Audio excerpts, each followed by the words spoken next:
The morning sun cast long shadows across the marble floors of the Palazzo Vecchio as I, Niccolo Machiavelli, sat in contemplation of the lessons that shaped empires and destroyed kingdoms. In my years of diplomatic service to the Florentine Republic, witnessing the rise and fall of princes, the betrayal of allies, and the inevitable march of power through the Italian peninsula, I have come to understand truths that most fathers dare not speak to their sons. These are not the gentle platitudes whispered at bedtime, nor the moral simplicities taught in Sunday sermons. These are the hard truths that separate those who command their destiny from those who remain forever at the mercy of others. Your father, well-meaning though he may have been, likely filled your young mind with noble ideals about honor, fairness, and the inherent goodness of mankind. He spoke of treating others as you would be treated, of turning the other cheek, of the meek inheriting the earth. These teachings, while beautiful in their sentiment, prepare you not for the world as it truly is, but for the world as we wish it could be. In doing so, they leave you vulnerable, exposed, and ultimately defeated by those who understand the true mechanics of power and human nature. The greatest tragedy is not that evil men triumph, but that good men fail because they refuse to acknowledge the existence of evil. They enter the arena of life armed with nothing but their virtue, facing opponents who have studied every weakness, every hesitation, every moral scruple that can be exploited. It is not enough to be virtuous. One must be virtuous and cunning, noble and practical, generous and ruthless when circumstances demand it. I have observed that those who achieve lasting success, who build dynasties that endure beyond their mortal years, possess a quality that transcends simple goodness or badness. They possess what I call the destruction of the weak self. This is not about becoming evil or abandoning morality entirely. Rather, it is about recognizing and systematically eliminating those aspects of your character that make you predictable, manipulable, and ultimately powerless in the face of those who would use you for their own ends. The weak self is that part of you that seeks approval above truth, comfort above growth, and peace above justice. It is the voice that whispers you should not stand out, should not challenge authority, should not risk making enemies. It is the part that believes if you are just good enough, kind enough, hard-working enough, the world will reward your virtue. This weak self is not merely an impediment to success, it is an active participant in your eventual destruction. Consider the fate of Cesare Borgia's enemies. Those who fell to his sword were not necessarily worse men than he, but they were men who allowed their weak selves to dictate their actions. They hesitated where Cesare acted, trusted where he verified, hoped where he planned. They believed in the goodness of treaties, while Cesare understood that treaties are merely temporary arrangements of convenience. When the moment came for decisive action, their weak selves paralyzed them with doubt, with moral considerations, with the fatal belief that others shared their scruples. The destruction of the weak self begins with a fundamental recognition. The world operates not according to what should be, but according to what is. Men are not inherently good or evil, but inherently self-interested. They will act virtuously when virtue serves their interests, and they will abandon virtue the moment it becomes inconvenient. Understanding this is not cynicism, it is clarity. It is the beginning of true wisdom. Your father likely taught you that hard work and talent would be sufficient for success. He may have told you that cream rises to the top, that merit will be recognized, that justice will prevail. These comfortable lies have destroyed more promising young men than all the wars and plagues combined. The truth is that hard work without strategic thinking is merely elaborate slavery. Talent without political awareness is a gift to those clever enough to exploit it. Merit without the ability to demonstrate and defend it is invisible to those who make the decisions that matter. I have seen brilliant men languish in obscurity while lesser minds ascended to positions of power, not because the world is unfair, but because the brilliant men refused to learn the rules by which power actually operates. They believed their work would speak for itself, not understanding that in a world of noise, even the most eloquent work remains unheard unless it is properly amplified. They waited for recognition while others seized it. They hoped for opportunities while others created them. The weak self believes in fairness as a governing principle of the universe.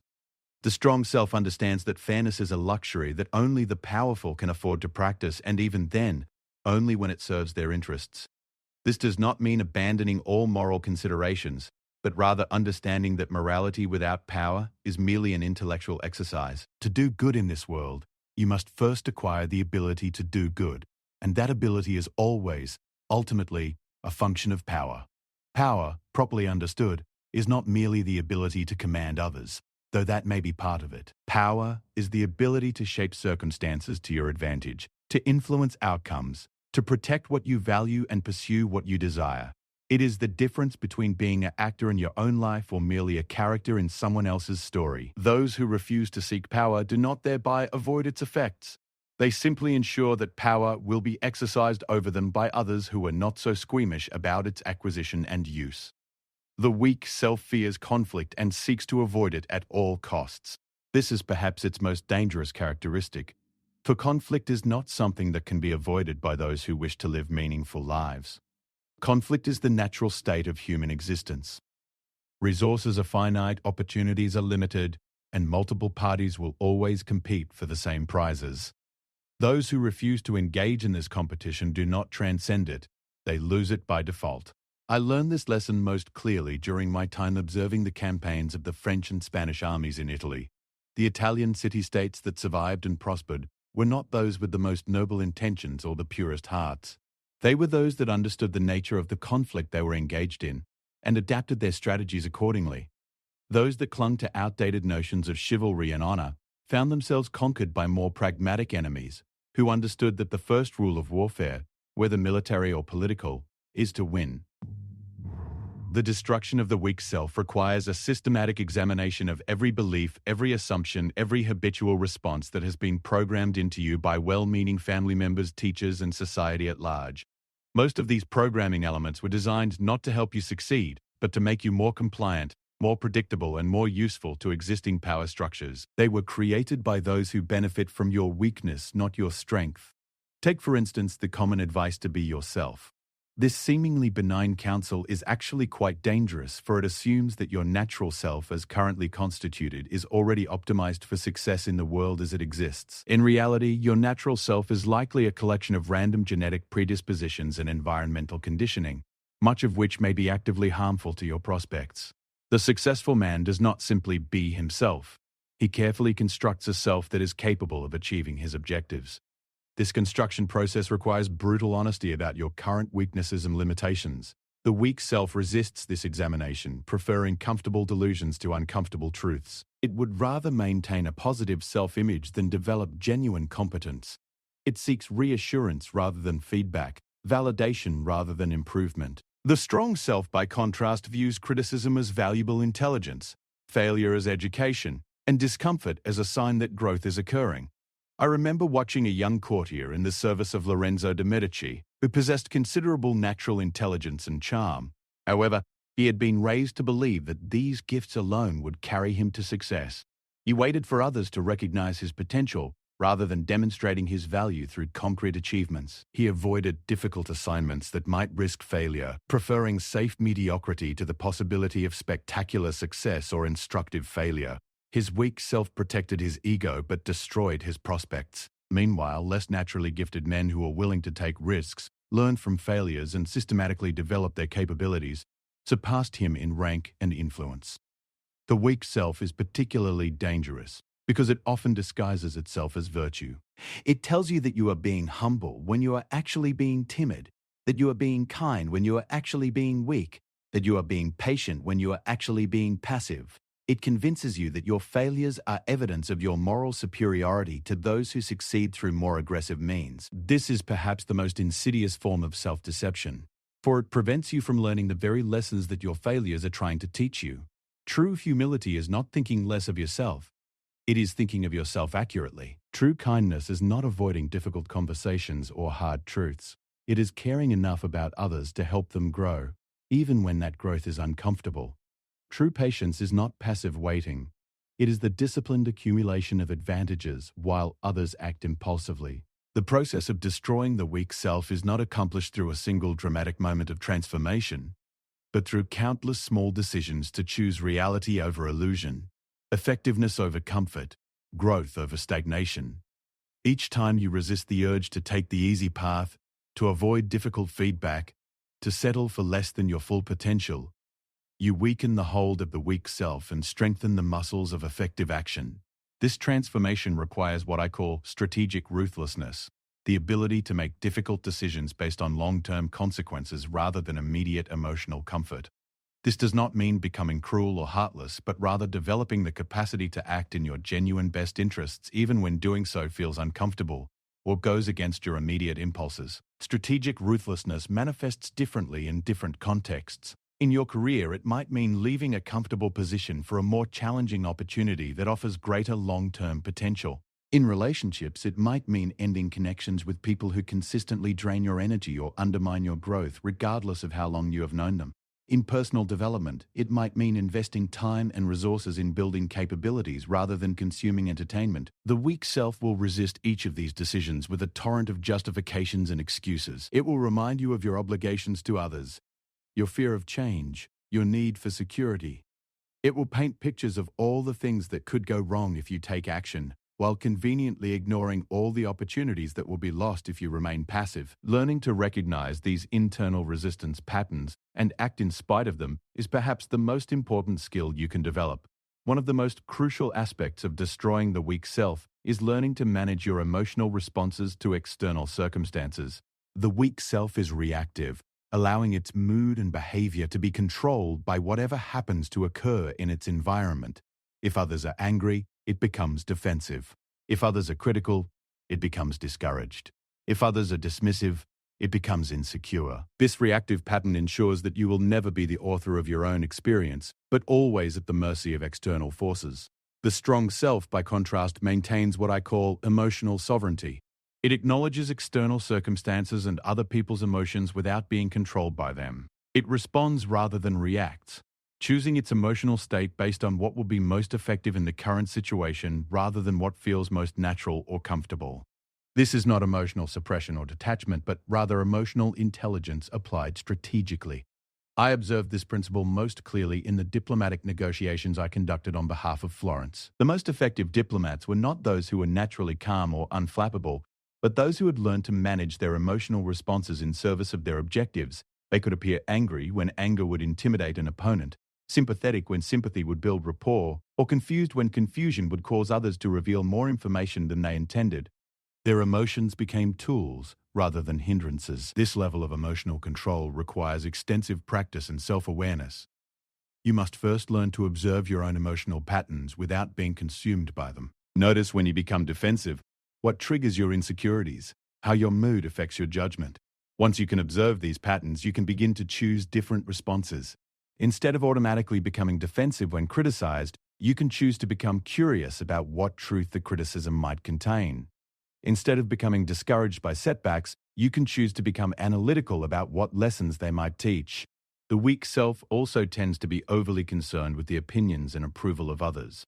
It seeks validation from external sources rather than developing internal standards of excellence. This approval-seeking behavior is not merely psychologically limiting, it is strategically catastrophic. When your actions are governed by the desire to please others, you become predictable and manipulable. Others can control your behavior simply by withholding or threatening to withhold their approval. Moreover, the attempt to please everyone ensures that you will please no one particularly well. Different people have different interests, values, and preferences.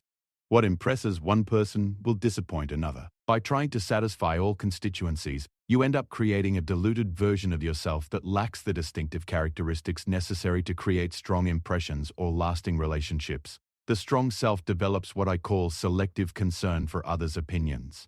It pays careful attention to feedback from people whose judgment it respects and whose interests align with its own, while remaining indifferent to the casual opinions of those who have no real stake in its success. This is not arrogance but efficiency. Your energy and attention are finite resources. Spending them on the approval of random observers is a waste that successful people cannot afford. This principle extends to the phenomenon of criticism and negative feedback. The weak self experiences criticism as a personal attack and responds with defensiveness, hurt feelings, or attempts at self-justification. The strong self experiences criticism as information and evaluates it dispassionately for its accuracy and usefulness. Some criticism is valuable intelligence about blind spots or areas for improvement. Some criticism is merely the projections of insecure people who feel threatened by your progress.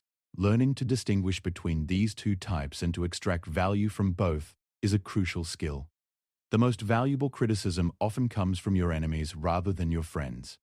Your friends may spare your feelings by softening their feedback or avoiding difficult topics altogether. Your enemies have no such compunction. They will identify and attack your genuine weaknesses with ruthless accuracy. If you can overcome your emotional reactions to their attacks, you can gain invaluable insights into areas where you need to improve your defenses. The weak self is also characterized by a tendency toward magical thinking, the belief that things will somehow work out without deliberate strategic action. It hopes for luck, waits for opportunities, and assumes that good intentions will eventually be rewarded. This passive approach to life ensures that you will remain at the mercy of circumstances and other people's decisions about your fate. The strong self, by contrast, operates from the assumption that nothing good will happen automatically. Every positive outcome must be planned, worked for, and actively maintained. This is not pessimism, but realism. The world is full of entropy. Things naturally tend toward disorder and decay unless energy is continually invested in maintaining and improving them.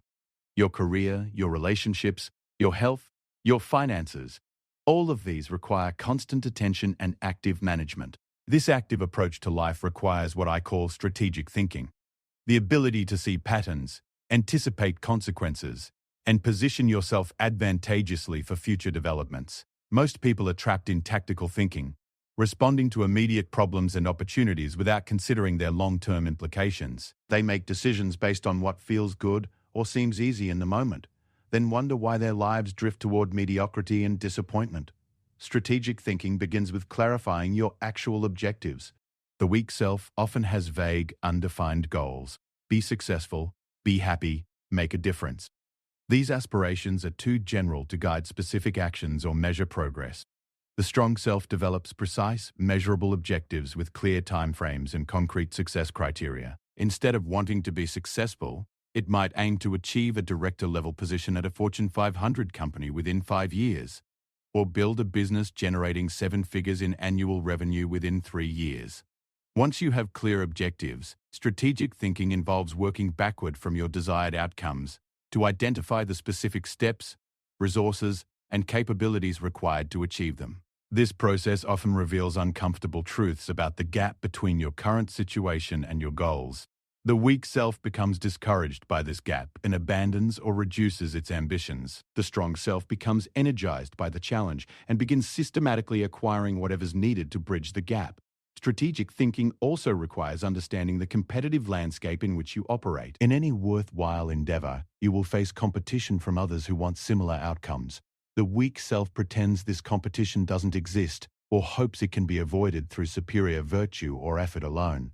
The strong self studies its competition carefully, identifying their strengths and weaknesses, understanding their strategies, and positioning itself to succeed where they fail. This competitive analysis is not about becoming hostile or unethical toward competitors, but about understanding the dynamics of the game you have chosen to play. In business, politics, romance, or any other arena where success is scarce and valuable, those who understand the rules and strategies will consistently outperform those who do not, regardless of their natural talents or moral character. The weak self also tends to underestimate the importance of timing in achieving success. It believes that good ideas and hard work will eventually be rewarded regardless of when they are applied. The strong self understands that timing is often more important than the quality of the idea or the effort invested. The same action that leads to spectacular success in one context may lead to complete failure in another, simply due to differences in timing. Learning to read and capitalize on timing requires developing what I call environmental awareness, the ability to perceive trends, shifts in public opinion, changes in technology or regulation, and other external factors that create opportunities or threats. This awareness cannot be developed through introspection alone. It requires constant engagement with the world beyond your immediate circumstances. You must read widely, travel when possible, maintain relationships with people in different industries and social circles, and cultivate sources of information that keep you ahead of general public knowledge. The destruction of the weak self also requires confronting one of its most cherished beliefs, that success should come naturally and effortlessly to those who are truly talented.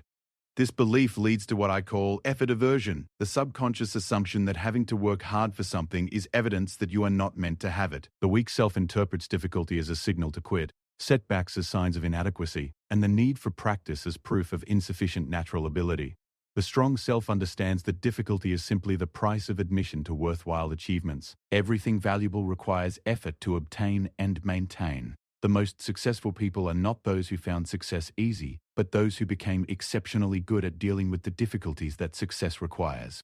They developed higher tolerance for frustration, uncertainty, and temporary failure.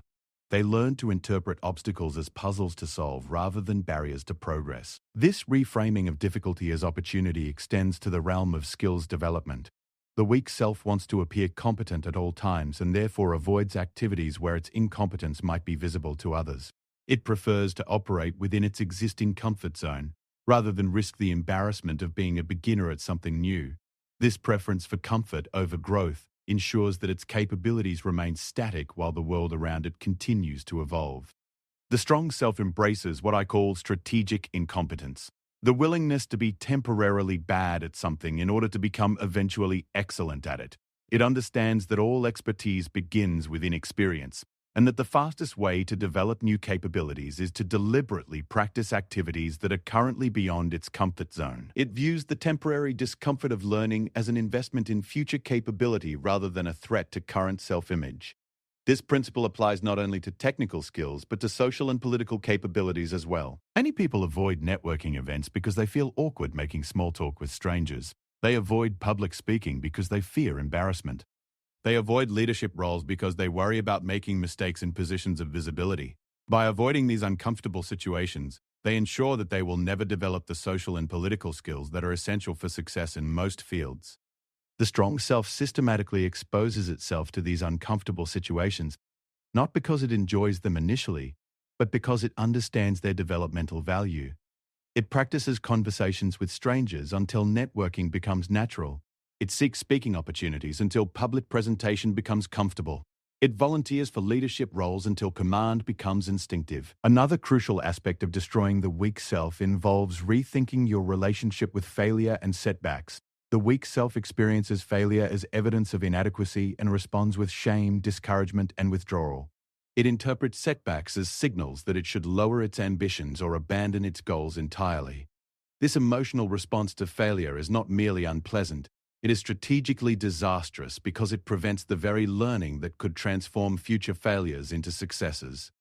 The strong self experiences failure as data and responds with curiosity and analysis. It asks what specific factors contributed to the unsuccessful outcome, what assumptions proved incorrect, what capabilities proved insufficient, and what strategies might work better in similar situations. It treats each failure as an experiment that provides valuable information about what doesn't work, thereby increasing the probability that future efforts will succeed. This analytical approach to failure requires developing emotional distance from outcomes. The weak self identifies so strongly with its successes and failures that each outcome becomes a reflection of its inherent worth as a person. When it succeeds, it feels superior. When it fails, it feels worthless. These extreme emotional swings interfere with clear thinking and strategic decision-making. The strong self maintains what I call outcome independence, the ability to pursue ambitious goals while remaining emotionally detached from specific results. It cares deeply about the quality of its efforts and the soundness of its strategies, but it does not tie its self-worth to any particular outcome.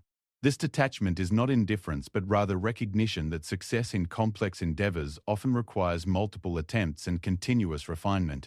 Outcome independence allows for much more aggressive goal setting and risk-taking.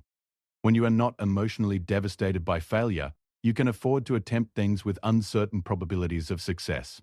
When you do not need every effort to succeed in order to maintain your self-esteem, you can take on challenges that would paralyze someone whose identity depends on maintaining a perfect track record.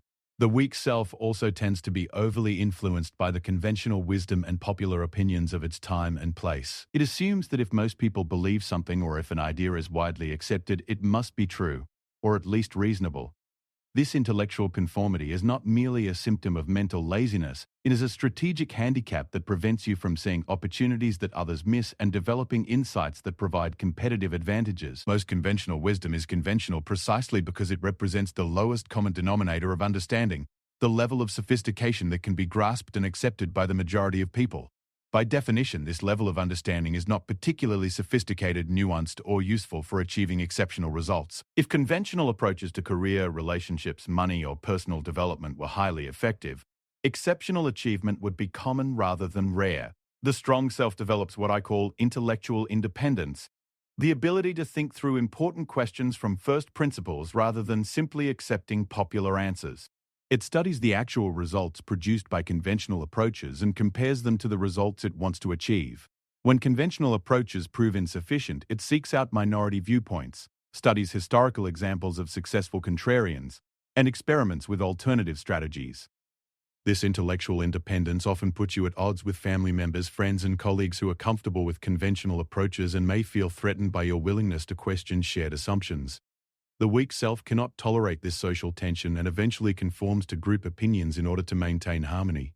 The strong self accepts social tension as the price of intellectual honesty and continues to pursue truth regardless of its popularity. The development of intellectual independence requires consuming information from diverse and challenging sources. The weak self prefers information that confirms its existing beliefs and makes it feel smart or virtuous. It reads authors who share its political views, follows social media accounts that reinforce its opinions, and associates primarily with people who think similarly. This information diet creates an echo chamber that prevents growth and blinds you to important realities. The strong self deliberately seeks out information that challenges its assumptions and makes it uncomfortable. It reads intelligent people with whom it disagrees, studies historical examples that contradict its preferred narratives, and maintains relationships with people who have different backgrounds and perspectives. This diverse information diet is often unpleasant, as it regularly threatens cherished beliefs and forces constant intellectual adjustment, but it provides a much more accurate understanding of reality. Perhaps the most important aspect of destroying the weak self is developing what I call strategic patience, the ability to delay immediate gratification in service of long-term objectives. The weak self is governed by immediate impulses and emotions. It wants comfort now, pleasure now, recognition now. It makes decisions based on what feels good or seems easy in the moment, without considering the long-term consequences of these choices. This short-term orientation is catastrophic for anyone who wants to achieve something significant. All meaningful accomplishments require sustained effort over extended periods, often with little immediate reward or recognition. Building expertise, developing relationships, creating wealth, establishing reputation, all of these processes unfold over years or decades, not months or weeks. The strong self trains itself to think and act in extended time horizons. It makes decisions based on where it wants to be in 5 or 10 years, not where it wants to be next month. It invests time and resources in activities that may not pay immediate dividends, but will compound into significant advantages over time. It endures temporary discomfort and forgoes immediate pleasures when doing so serves larger strategic purposes. Strategic patience is not passive waiting but active preparation. While others are seeking immediate gratification, you are building capabilities, accumulating resources, and positioning yourself for opportunities that have not yet appeared. When those opportunities arise, you are ready to capitalize on them, while others are still scrambling to catch up. This long-term orientation requires developing what I call delayed reward tolerance, the ability to invest effort and resources without seeing immediate returns. Most people cannot maintain motivation for activities that do not provide regular positive feedback. They need constant encouragement, recognition, or tangible progress markers to continue their efforts. This psychological limitation ensures that they will abandon most worthwhile pursuits before achieving meaningful results. The strong self develops internal motivation systems that do not depend on external validation or immediate results. It finds satisfaction in the process of improvement itself, in the knowledge that it is building capabilities that will eventually pay dividends. It measures progress not only by external outcomes, but by internal metrics, such as consistency of effort, quality of thinking, and strategic positioning. The transformation from weak self to strong self is not a comfortable process. It requires giving up many beliefs and behaviors that have provided psychological comfort, even if they have not provided practical results. It demands facing uncomfortable truths about yourself, your relationships, and your circumstances. It involves taking responsibility for outcomes that you previously blamed on external factors or bad luck. Most people begin this transformation process but abandon it when they encounter the inevitable resistance from their existing psychological patterns and social environment. The weak self does not surrender easily. It will generate every possible excuse, rationalization, and emotional manipulation to maintain its control over your behavior.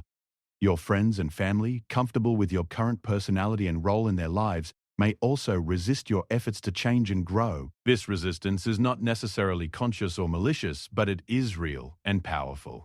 Understanding and preparing for this resistance is crucial for successfully completing the transformation process. You must expect periods of doubt, discouragement, and social pressure to return to your old patterns. You must develop strategies for pushing through these periods without abandoning your commitment to growth. The rewards of successfully destroying the weak self extend far beyond material success or social status. When you are no longer controlled by the need for approval, the fear of failure, or the comfort of familiar routines, you become free to pursue objectives that genuinely matter to you. When you are no longer reactive to external circumstances or other people's emotions, you become the author of your own experience. When you develop genuine capabilities, rather than merely hoping for lucky breaks, you become confident in your ability to handle whatever challenges arise. This transformation also allows you to help others more effectively. The weak self, despite its good intentions, has limited ability to assist others because it lacks the practical knowledge and personal power necessary to influence outcomes. The strong self, having developed genuine competence and understanding, can provide real value to the people it cares about. It can offer not just sympathy and encouragement, but actual guidance, resources, and strategic thinking. The irony is that by becoming more strategic and less immediately accommodating, you often become more genuinely helpful to others. By developing your own capabilities and achieving your own objectives, you create a platform from which you can assist others in achieving theirs. By refusing to enable weakness in yourself, you become better equipped to help others develop strength. The path I have outlined is not the only way to live a life, but it is the way to live a life of your own choosing rather than one determined by circumstances and other people's decisions. It is the way to become anti-fragile, not merely resilient in the face of challenges, but actually strengthened by them. It is the way to ensure that whatever obstacles arise, whatever competition you face, whatever changes occur in your environment, you will have the internal resources and strategic thinking necessary to adapt and thrive. The man who destroys his weak self becomes truly indestructible, not because he is immune to external forces, but because he has eliminated the internal weaknesses that external forces could exploit. He cannot be manipulated through his need for approval, because he has developed internal standards of excellence. He cannot be defeated by setbacks, because he has learned to extract value from every experience. He cannot be controlled through fear, because he has developed confidence in his ability to handle uncertainty and difficulty. This is the advice your father should have given you, but likely could not because he himself had never received it. This is the knowledge that separates those who achieve their potential from those who merely hope to achieve it. This is the foundation upon which all lasting success, genuine confidence, and meaningful contribution are built. The choice before you is simple, but not easy. You can continue to live according to the comfortable illusions and self-limiting beliefs that currently govern your behavior. Or you can begin the difficult but rewarding process of destroying your weak self and constructing something stronger in its place. The world will not make this choice for you, and it will not wait for you to make it. Every day that passes is either a day spent moving toward your potential or a day spent moving away from it. The time for comfortable self-deception is over. The time for strategic action has begun. Your weak self will resist every step of this transformation. But your future self, stronger, wiser, and more capable than you can currently imagine, is waiting for you to have the courage to begin. This document represents not merely advice, but a blueprint for transformation. It is the distillation of centuries of observation about power, human nature, and the principles that separate those who shape their destiny from those who are shaped by it. The choice to act upon this knowledge, or to continue in comfortable illusion, rests with you alone.